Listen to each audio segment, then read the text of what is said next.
Prendre part à un concours international de discours a quelque chose de gratifiant et d'exaltant.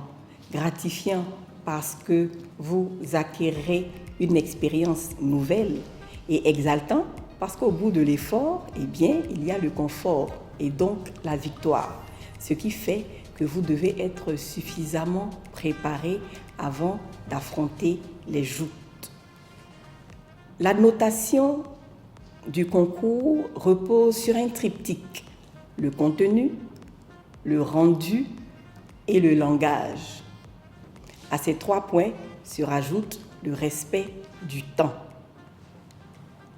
Le contenu de votre discours doit être fait d'idées nouvelles, d'idées originales et suffisamment structurées, bien agencées, avec une fluidité qui permet une très bonne compréhension de votre discours. Dans le rendu, eh bien, vous devez vivre votre discours en même temps que vous-même vous parlez et que vous vivez. Votre auditoire doit recevoir et ressentir ce discours-là avec la plus grande attention. Ensuite, le langage. C'est vrai que ce serait bien qu'il soit châtié, mais en tout état de cause, vous faites l'effort d'être compris par les personnes qui vous écoutent. Généralement, à l'international, le discours qui est présenté est un mélange, un savant mélange de discours inspirants, de discours humoristiques, même de discours où on raconte une histoire. Eh bien, c'est la somme de ces petites choses-là qui fera de votre discours un discours réussi. Votre introduction,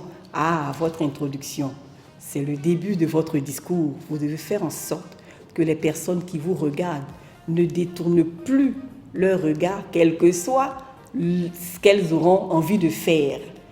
Votre jury appréciera comment vous passez d'une idée à une autre, comment vous exprimez ce que vous avez choisi et notamment le sujet doit élever quand même à la réflexion parce qu'il n'y a que devant un discours où on se dit « j'ai bien compris ce qu'il a voulu dire, j'ai aimé la façon dont il a dit », eh bien qu'on a des chances d'arriver au sommet. Je vous souhaite d'être les vainqueurs